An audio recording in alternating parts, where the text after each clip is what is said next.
লম্বা লম্বা বিশাল সব ঝাউ গাছের সারি আর সম্মুখে বিস্তীর্ণ নির্জন সৈকত বেলাভূমি। যতদূর চোখ যায় ভেজা বালির ওপর এদিকে ওদিকে ছড়িয়ে ছিটিয়ে রয়েছে রাশি রাশি শ্বেতশুভ্র ঝিনুক খোলা। বয়সটা যেমনই হোক, কুড়িয়ে কুড়িয়ে ঝোলা ভর্তি করতে মন চাইবেই।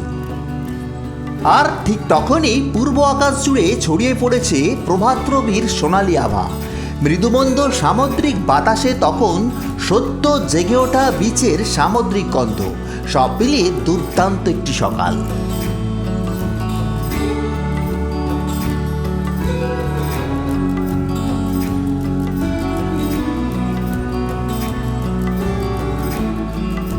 আর এরই সঙ্গে তো পেয়েই যাবেন সমুদ্র থেকে সদ্য ধরে আনা মাছ বাছাইয়ের এইসব দৃশ্যগুলো।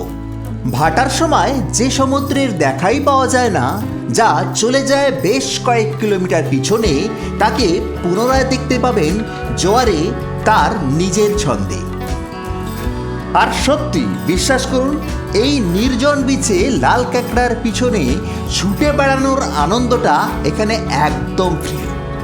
আর সব কিছু দেখার পর এই নির্জন সমুদ্র সৈকতে পা ভিজিয়ে চলে বেড়াতে মন্দ লাগে না।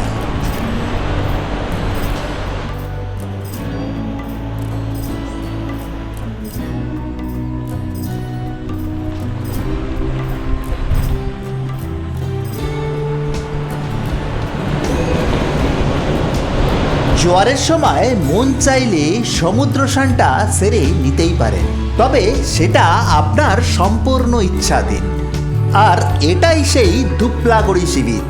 আর সব কিছু তথ্য জানতে, ভ্রমণকে এনজয় করতে অবশ্যই দেয়া লিঙ্কে ক্লিক করে প্রধান ভিডিও দেখুন। আর ভালো লাগলে অবশ্যই ভ্রমণ পথিক চ্যানেলকে সাবস্ক্রাইব করে সঙ্গে থাকুন। নমস্কার।